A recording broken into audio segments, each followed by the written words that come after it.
Sparta, winter 451 BC. For 7 summers I carried a secret inside me, a flame, warming and true. Nobody else could see it, but I knew it was there. When I looked up to my mother and father, I felt it grow brighter, and when I gazed at my baby brother, I sensed its warmth in every part of me. One day I dared to describe it to my mother. "You speak of love, Cassandra," she whispered, her eyes darting as she feared that someone might hear. "But not the kind a Spartan knows. Spartans must only love the land, the state, and the gods." She squeezed my hands and made me swear her an oath. "Never reveal your secrets to anyone." One winter's night during a howling storm, we sat together in the hearth room of our home before a crackling fire. Young Alexios in mother's arms, me sitting by father's feet. Perhaps all 4 of us carried that same secret flame within? It comforted me to think so, at least. And then our warm, quiet sanctuary was pierced by the sounds of nails scratching upon the door. Father's slow, steady breathing halted. Mother clutched little Alexios to her chest and stared at the door as if she alone could see a demon standing in the shadows there.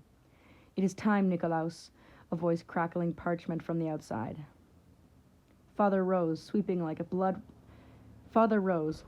his blood-red cloak around his muscle-bound body, his thick black beard making any expression on his face. "Wait, just a little longer," Mother begged him, rising too and reaching up to stroke his thick, dark curls.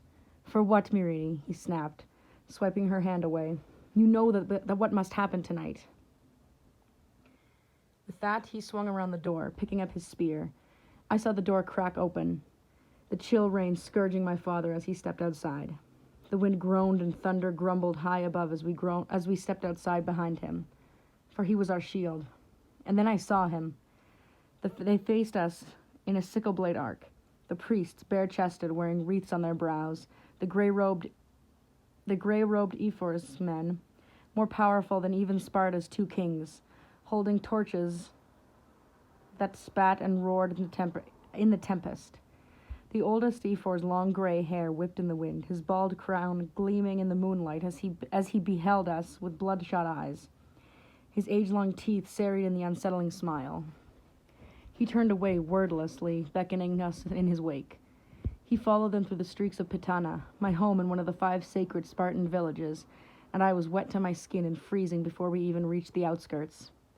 The Ephors and priests trooped on through the hollow land, droning and chanting up at the storm as they went. I used my half-spear as father did his like a walking cane, his butt end crunching into the shale with every step. It sent a strange thrill through me, just to hold the broken lance, for it had once belonged to King Leonidas, the long-dead champion king of Sparta.